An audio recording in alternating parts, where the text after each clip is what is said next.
Welcome, ladies and gentlemen. Tales from the Lockbox Proper.ca podcast. I am with James in the city today. You probably don't like that photo, and you probably don't like that your name's there. But that photo still has hair, so we'll keep it. Okay. I'm bald. No, you look great. I know, but thank you. Okay. Listen, I got to make a decision too with what's going on up here. At least you still have a couple strands. I know, but this whole thing over here. You talked about a technique the other day. I actually want to talk to you about it. Anyways, James in the city, excited to have you here.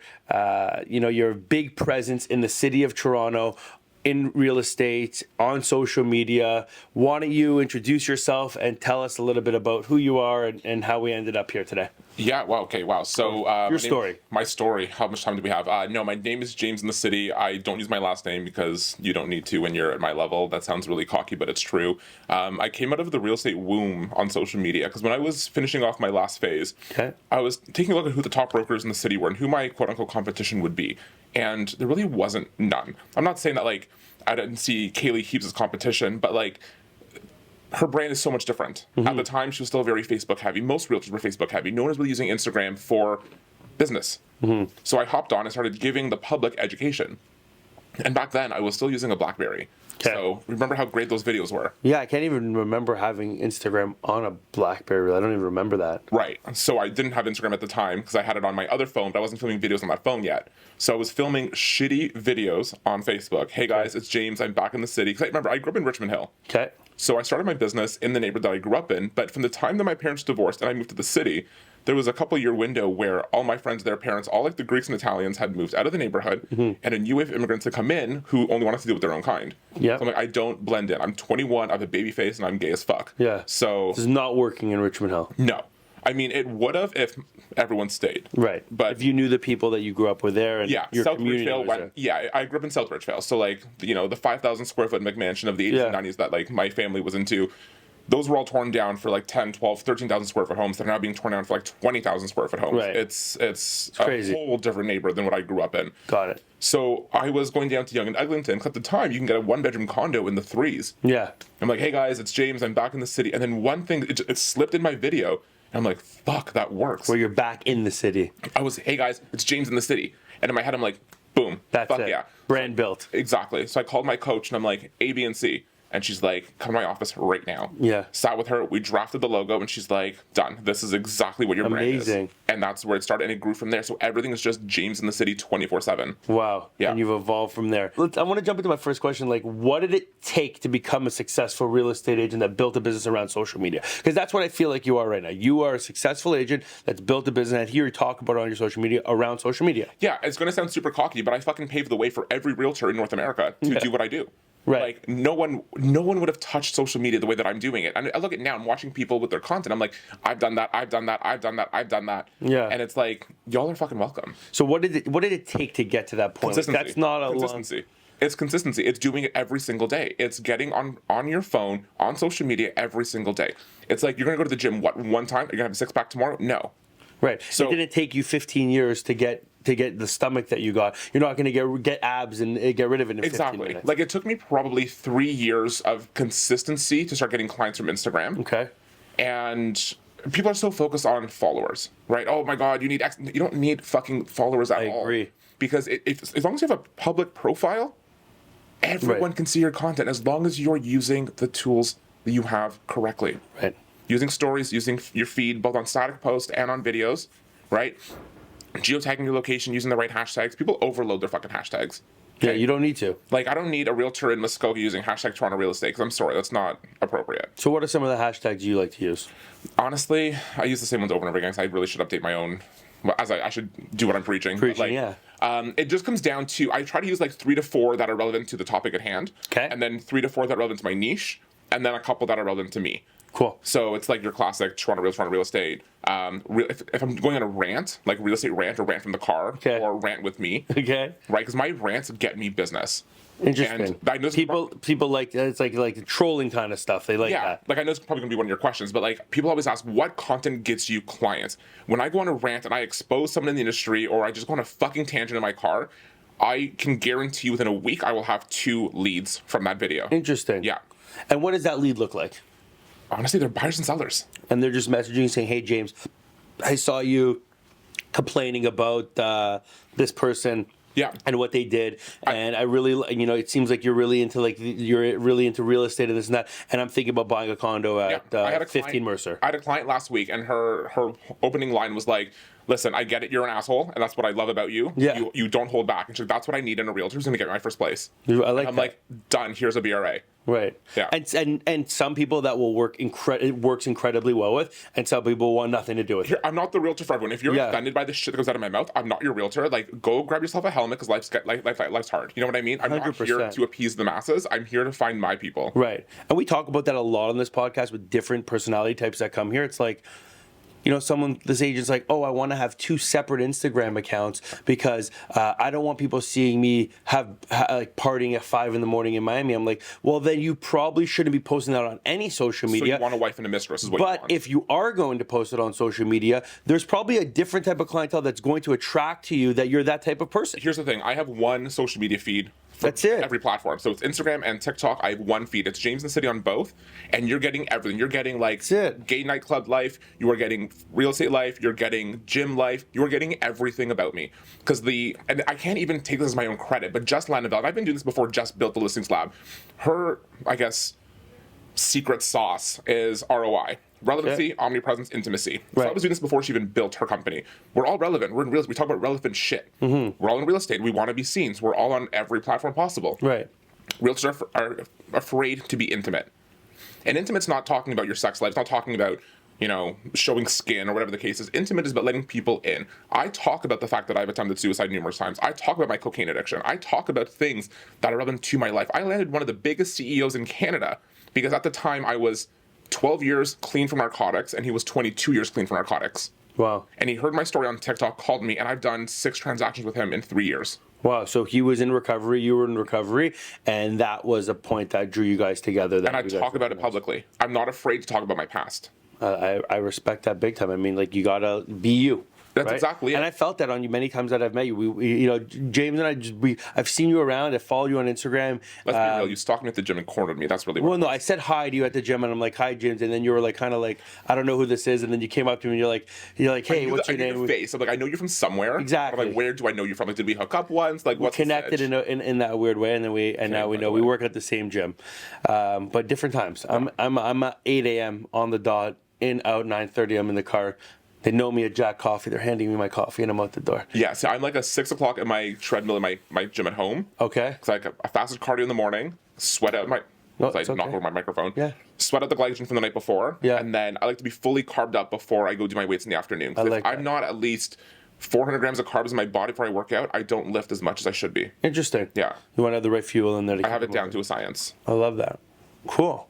That's the way we got to be. I think there's so much talk about all that kind of stuff these days of having the right fuel and how you are. Like, it's so amazing how social media has really opened up. I mean, there's a lot of information out there, but if you get down these rabbit holes of like how to fuel yourself properly and all this human hacking, I love it. It's crazy that I think that's my favorite part about social media, how to expose the human hacking abilities. Like, I live in that space. Circling back to thing, and you said secret sauce. I'm like, and I think you mentioned it, but like, what's the secret sauce to becoming this? Now look at me, I'm smashing into my. I can't help it. I'm Greek. I talk with my hands. Totally how to swim. My dad threw me in the ocean, so I started talking. But no, the secret sauce is consistency. Like, you have to do it daily. It's what I tell my agents at my brokerage. You have to do it daily. Whether it's going to be TikTok, Instagram, Snapchat, Twitter, OnlyFans, whatever it is, you have to be consistent daily. You can't post one video and be like, "Oh my God, I got no leads from it." Yeah. Yeah. No shit. I've been doing this for almost 12 years. Yeah, it's a long time. Yeah. It's like the beginning of social media. It's really like the social media godfather. Like, I love that. Right?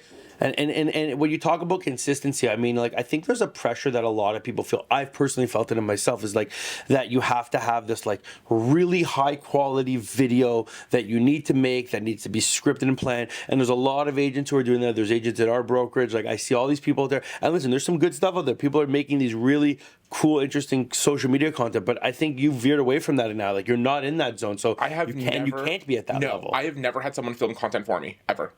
In 2015, I had a company manage my social media for like literally 4 weeks, and I fired them. Yeah. It was not authentic at all. Not what you wanted. No, because they were going to get like commenting on other people's posts. And one of my clients posted about her grandmother passing, and this company commented, "Oh my God, congratulations." Oh, I've had that happen to me. And I was like, fuck you, you're fired. Delete the comment, call my client. I'm like, I'm so sorry. Like, this is not, she understood. But it's, what was the question?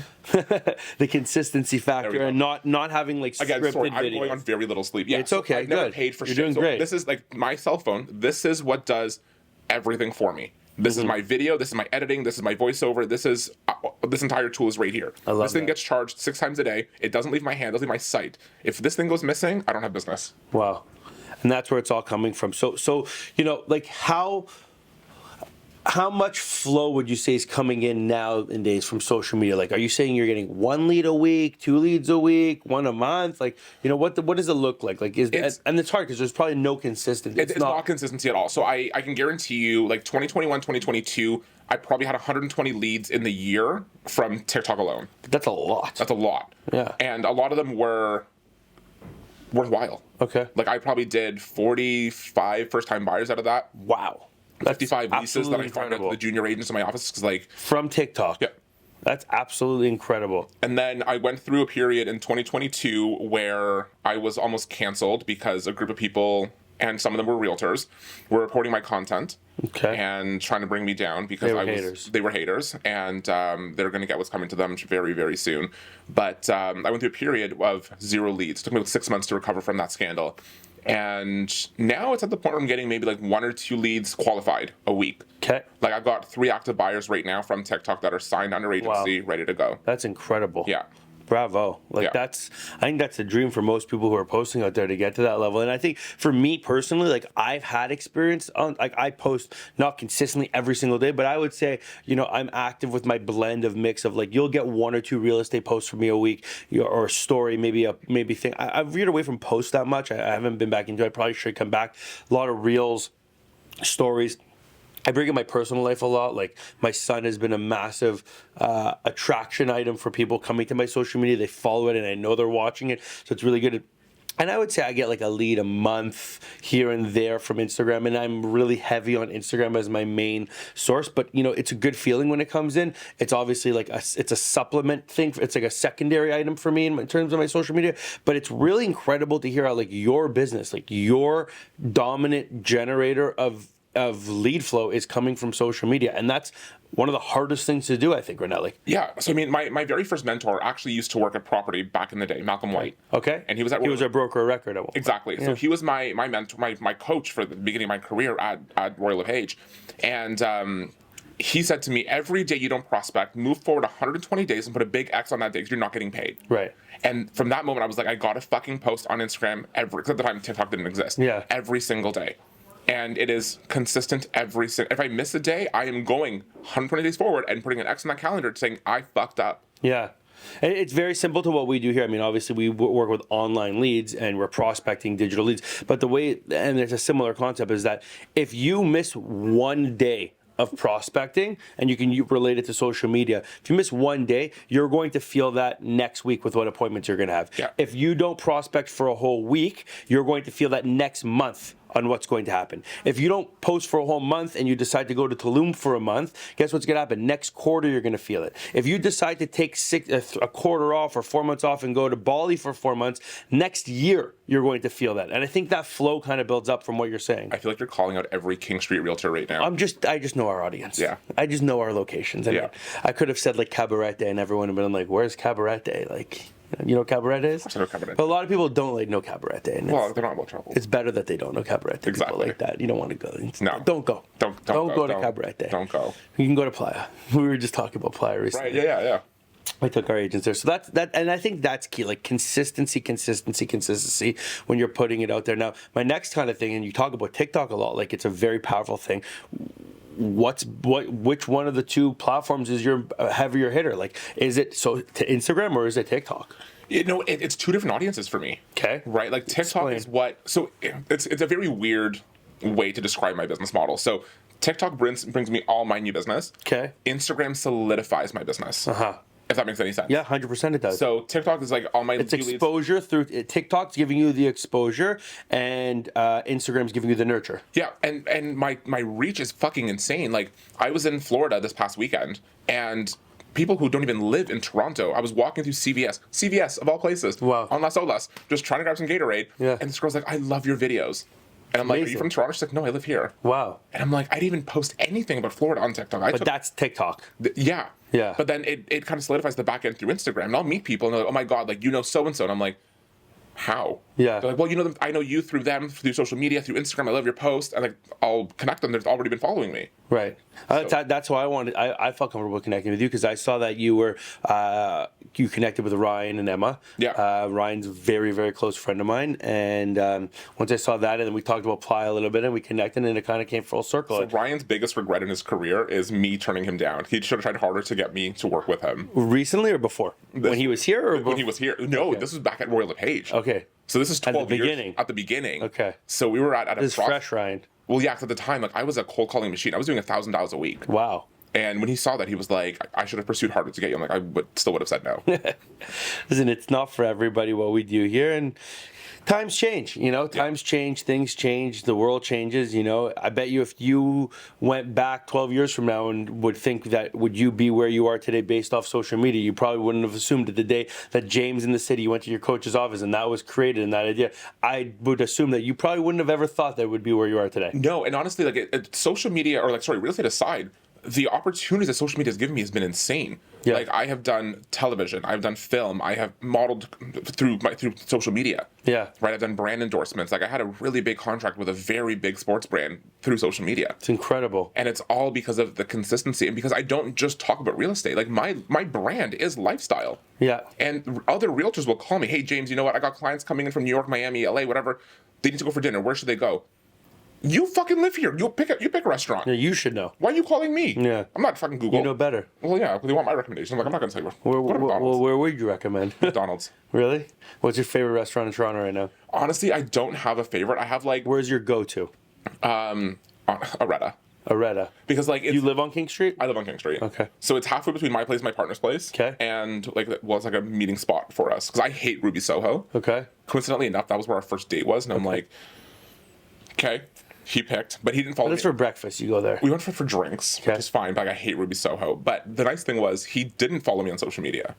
Your partner now. My current partner. Because Okay. almost everyone that I've gone on a date with in the last 2 years has followed me on social media and is like, Interesting. I want to take out James in the city. I'm like, you really don't. It's like a cliche kind of situation. Yeah. Okay. So went to Ruby Soho, which is cringe. But no, Aretta's like my go-to spot. I'm at Marble far too often, and I'm at one at the Hazelton like pretty much every day. I like that. So I don't veer out of my. That's your consistency. Yeah. Interesting. Okay. And it's like to the point where they know my order. Anything new that's popped up in the city that you can give us digs on? Anything? What's going on in the city that you got on your Well, we got to get rid of Olivia Chow first and foremost. I'm kidding. For those of you who bleed the other way, but what was the question?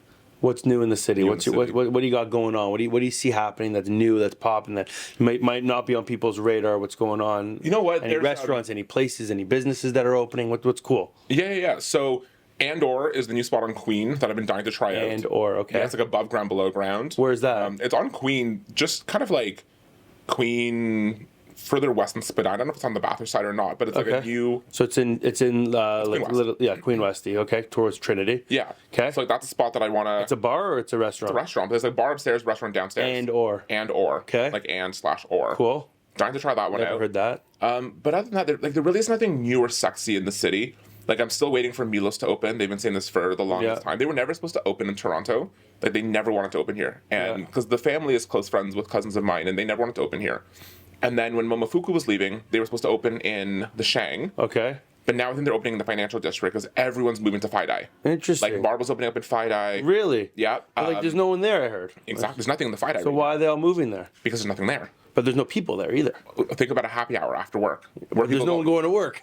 No, trust me, it's busy. But like, where are people going to go down the Fidei? Highs. Right. Highs the only spot other than Louis. But Louis They got is trash. piano now, but it's not a. That's not the Fidei. That's like. I know, but it's like it's close enough. It's like by there. People don't walk. Have you been there to Piano? the new one On Colburn. Yeah. My ex and I used to have our condo like across the street, so we were there 4 days a week. How gorgeous is the basement? what It's they've stunning. done That's the only place I Like sit. they really did a wicked number on that place. Yeah. Like when you go to, I live in Little Italy, so I go to the Harbor Street one all the time. Yeah. But when I went there to that basement, I was like, wow. It's stunning.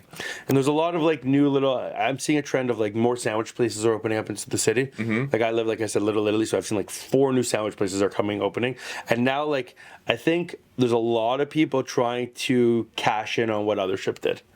Yes. How many cold plunge sauna places have you seen open recently? Like, they're coming. Honestly, I can't speak to that because I am on the influencer list for other ships, so I do stay loyal to my people. I'm another shiphead too since day one. Yeah. So I actually, I have a sauna and ice bath in my backyard because of them now. So Oh, well, I'm there since I'm day coming over one. then. Yeah, you come over anytime. I literally I live right beside other ship. Okay, on Adelaide. Yeah. Okay. So I'm in the quad lofts, and so I have no excuse. I walk by it every single morning. Yeah. So I can get up, do my treadmill, come back, throw on a pair of swim trunks, go over, sauna, plunge, go home, shower. And That's amazing. there's all before 8 a.m. No, I think for me it's like, and I've said this from the beginning, I'm the most loyal to other ship. I mean, Harry, Amanda, Robbie, I go to Burning Man with these guys. They're like they've become friends of mine over the years.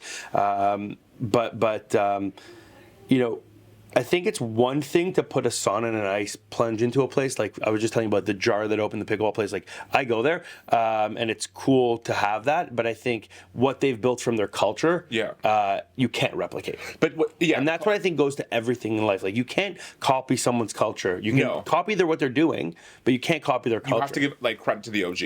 Yeah, and that's why I have this tagline that I'm like the OG of the in the city, because I've seen how many other brands are like blank in the city, blank in the city, blank in the city, and I'm like, no. So what are some of the biggest lessons of being the OG, would you say, of social media that you've learned along the way that you could give to somebody as a tip who's trying to build up for them not to make those mistakes? Honestly, make the mistakes. Make the mistakes. Because I've learned so much by making mistakes, which has now allowed me to instill to my agents and to my partners also in real estate, shit that I've done in the past that I've caused fuck-ups or cost me money or whatever the case may be. But make those mistakes. Okay. Right? Don't be afraid of a mistake. You're not perfect. And I spent the first couple of years of my business trying to be perfect. Mm-hmm. And I've always been authentic. Like what you see is what you get with me. But I wasn't I was a little bit more polished on my socials before. And I'm like, this is not what I want it to be. You want it to be a little bit more raw. I want it to be more raw. I'm not afraid to cuss, as you guys can tell. I'm not your typical realtor, first and foremost. Suit and tie James, maybe at a funeral. Yeah. Right? Will I be in a suit? Yeah. But it could be with a t-shirt. Yeah. I'm wearing fucking ripped jeans and 20-pound Balenciagas right now. Your style. Yeah. And my style changes. Yeah. So people are so focused on, I have to wear a certain thing on video or no. As long as you're clean and presentable and you don't have fucking dog hair covered on you and your hair's not a greasy rat's nest. Yeah. Film that video. Right. Go for it. Yeah. Two questions for you. Number one, this is kind of where our Tales from the Lockbox come from. I know I said it wasn't PG. Try to keep it somewhat PG because I can only imagine what kind of story you have. Give us a tale, your story, because this is what I kind of circle back on every episode. Tales from the Lockbox, being in real estate, crazy stuff happens out there. I've heard some crazy things. What's your kind of tale from the Lockbox, a story that you're willing to share about and it kind of gives people the perspective listening to this of the bullshit or the craziness or the stuff that happens kind of in real estate. Okay. There's so many over the years. I knew you were going to say that. Give us a PG one that's not too crazy here. I mean, I can make this PG. So there was a unit that I showed. I'm trying to think back to when it was, 2014, 2015. I remember it was on the harbor front. It was one of the two-story buildings. It was a two-story unit on the harbor front. And it was supposed to be vacant. Okay. It was supposed to be vacant. So my clients and I, they're relocating from Quinte. Okay. Right? They sold their 7,000 square foot estate. And they wanted a pied-à-terre in the city, and they were moving to New York full time. So they wanted a pied-à-terre downtown on the waterfront, close enough to the island airport, so because they have a plane. Just hop over. Right. So we walk in, empty, but we hear music. I'm like, oh, great! They've set the vibe. No furniture inside, or the main floor had no furniture whatsoever. Okay. Right, but there was soft jazz playing in the background. I'm like, this is kind of cute. Okay. Right? So we're walking through a vacant unit with music playing. Yeah. Okay. It's giving serial killer vibes. Yeah, that's strange. I'm into that. Yeah. So Michael Myers called me. You're like, we're going. Me. Yeah, hunt me down. I don't care. Okay. So main floor is beautiful. They allow it let's go upstairs. I always like to lead the way. Okay. Because that way if something happens upstairs or whatever, I'm the first one up. Got it. Next thing I know, Buddy comes out of the fucking bedroom with a raging hard on, and it was like, oh my God, I don't think I want to be here. The homeowner was having a fling upstairs, hoping to get caught. Really? It's a vacant unit. You know the showing's coming in. They purposely staged the fact that he was going to be there. So you wanted to get caught? He wanted to get caught. Oh and my he God. got caught. So what'd you say to your clients? Thankfully, I was in front of can you guys just turn around and go back downstairs for a quick second? They didn't see it. I hope not. Wow. I mean, it was kind of small. So Did you end up selling the unit? No. Did you end up selling them something? I sold them something way better. Okay. I sold them the Pentos Young Eglinton instead. Okay, cool. Yeah, because they were like, maybe Harbourfront's not for us if this is the crowd. I'm like, let's go a little bit north. So it sounds like Eglinton is a spot for you, because you started off telling me at the beginning Eglinton was a place you would go downtown. Now another place that you've sold at Eglinton, which you referred to as way better. So Eglinton has something going on for you, it sounds like. It did.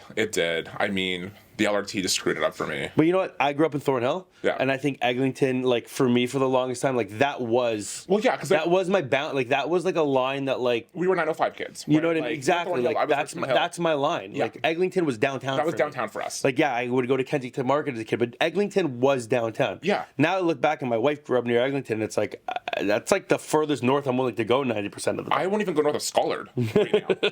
Like, north of Scollard, I'd rather get a nosebleed.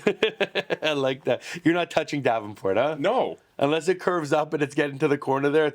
Unless you're talking the Florian or 32 Davenport, it's not for you. I was going to make a joke, but it's not PG-13. So. The annex condos is not for you. Don't call you for those ones. One last piece of wisdom that you can leave anyone. This will be a good bite for us here. What's the last piece of wisdom? As a realtor in Toronto for over 12 years now, what's your thing? What's the one thing? Tell anybody. I say this line. This is a mantra that I do in my own life. I have it tattooed on my chest. I say this as a closing piece to every fucking podcast I've been on the last 12 years.